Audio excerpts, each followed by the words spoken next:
வணக்கம் நண்பர்களே, மேசியா ஆடியோ கோயம்புத்தூர் சூலூர் இன்றைக்கான வீடியோவில் வந்து பார்த்திங்கன்னா 7.2 டோட்டல் பேக்கேஜ் வந்து கஸ்டமருக்கு கொடுத்துருந்தோம். கஸ்டமர் எங்கே அப்படின்னு பார்த்தீங்கன்னா கர்நாடகா கேஜிஎஃப்லேருந்து வந்திருந்தாங்க. கஸ்டமர் வந்து முழுக்க தமிழ் தெரிஞ்ச கஸ்டமர் தான் அவங்க. அது மட்டும் இல்லாமல் லெஃப்ட் ரைட்டுக்காக நம்ம 8 இன்ச்சு டவர் கொடுத்துருந்தோம். சப்வூஃபர் JBL 12 இன்ச்சு கொடுத்துருந்தோம்.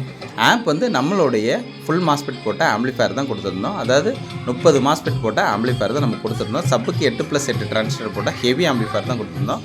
கஸ்டமர் ரிவ்யூ அனுப்பிச்சிருக்காங்க. கஸ்டமரோட ரிவ்யூக்கு மிகப்பெரிய ஒரு நன்றி தெரிவிச்சுக்கலாம். Thank you friends. ஆம்ப் ரொம்ப நல்லா இருக்குதுண்ணா. வாய்ஸ்லாம் நல்லா சூப்பராக பண்ணிக்கிறீங்க. நீங்கள் பண்ணியிருந்ததுக்காக எங்கள் ரொம்ப சந்தோஷம்ண்ணா. எல்லா ஆம்பை பார்த்தோம், ஆனால் இந்த மாதிரி ஆம்ப்பு எஃபர்ட் நாங்கள் பார்க்கல. ஆனால் பார்க்க வச்சிங்க. வாங்கினதுக்கு ₹1 கூட எங்களுக்கு வீண் போகலை. அந்த பொருளுக்கு தகுந்த மாதிரி எங்களுக்கு பலனை கொடுத்தீங்க. அதுக்காக கர்த்தருக்காக நன்றி சொல்லிக்கிறேன். நான் இந்த வீடியோ வந்து யூடியூப்பில் போடணும்.